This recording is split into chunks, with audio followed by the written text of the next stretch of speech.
왜 갑자기 그런 좀 극단적인 선택을 하신 거죠? 후원금 문제로부터 좀 비롯됐었는데 도로에서 교통사고를 당한 그 개가 있는데 그 개를 이제 발견해가지고 치료에 들어갔는데 당장 그 뭐 보호소에서 돈이 없으니까는 후원을 요청을 했어요.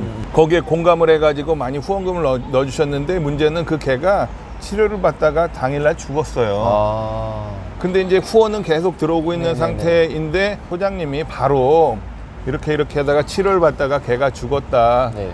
더 이상 후원하지 마시고 그 뭐 후원한 금액은 병원비를 제외하고 돌려드리겠다 이렇게 했으면은 깔끔하게 마무리가 됐을 텐데 이 소장님이 그렇게 말하는 타이밍을 놓쳐버린 거예요. 그런데 그게 나중에 알려지게 된 거죠. 그리고 이제 매스컴도 타고 포털에도 나오고 그러니까는 후원을 했던 분들이 많이 화가 난 거죠. 화가 나가지고 이제 그거에 대해서 막 항의를 하고 그런 상황에서 후원금을 이제 돌려줄 수 있는 곳들은 거의 다 돌려줬는데 본인이 막 250마리나 되는 개들을 10년 넘게 이렇게 돌보고 있었는데 한순간에 후원금 횡령범으로 몰리니까는 그 심정이 어떻겠어요. 그러니까 너무 몰리다 보니까는 극단적인 선택을 해버리신 거죠. 그러면 이번 사건은 물론 이제 유기견 보호소가 어렵다는 건 알지만 예. 오해도 분명히 있었다고 생각이 드는데 잘못한 점도 분명히 있고 오해도 분명히 있습니다. 네. 그리고 과가 분명히 있지만은 공도 분명히 있어요. 그런데 한 명이 목숨을 버릴 만큼 그렇게 큰 잘못은 저지르지는 않았어요. 그래서 너무도 안타까운 거죠. 그 250마리의 생명을 그분이 거두었기 때문에 그 아이들이 살 수가 있었어요. 비록 여러 가지 열악한 부분이 많이 있었지만 사실 지방의 사설 유기동물 보호소들이 재정이 굉장히 열악해요.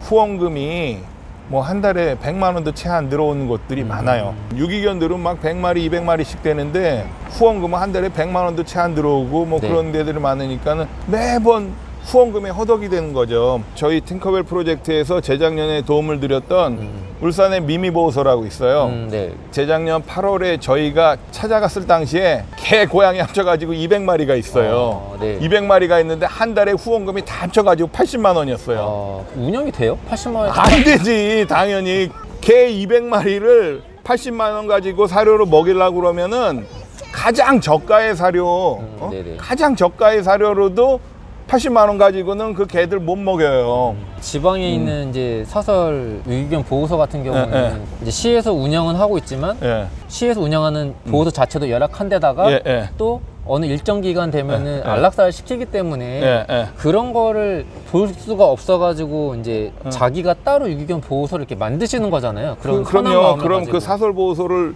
운영하는 그 소장님들은 보호소에 그냥 있으면은 공고기간 지나서 안락사가 되니까 거기 있는 애들을 많이 데리고 와요. 안락사가 되기 전에.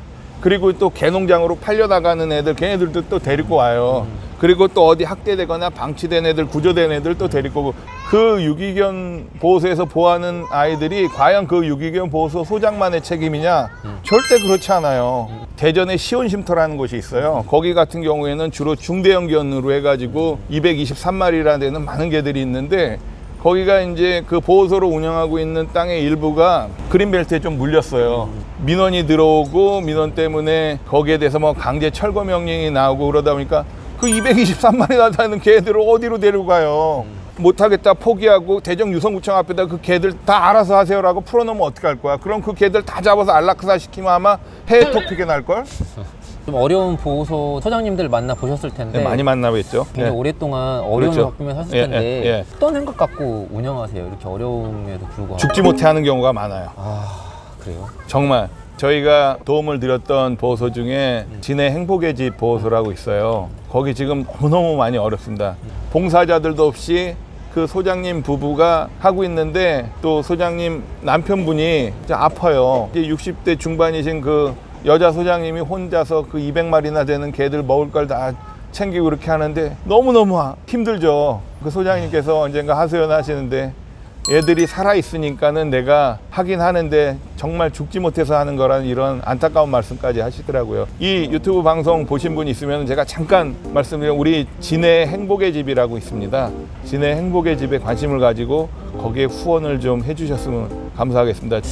그러면 우리가 그분들의 어려움들을 좀 이해해 주시고 너무 단편적인 부분만 네. 볼 게 아니라 우리가 좀 이해하는 그런 눈으로 좀 볼 네. 필요가 있지 않나. 그래서 네. 좀 다시는 이런 서 소장님 같은 일이 일어나지 않도록 우리가 좀 따뜻한 관심이 좀 필요하다고 생각이 드네요. 이 지방의 보호소들은 이 수도권보다 훨씬 어렵습니다.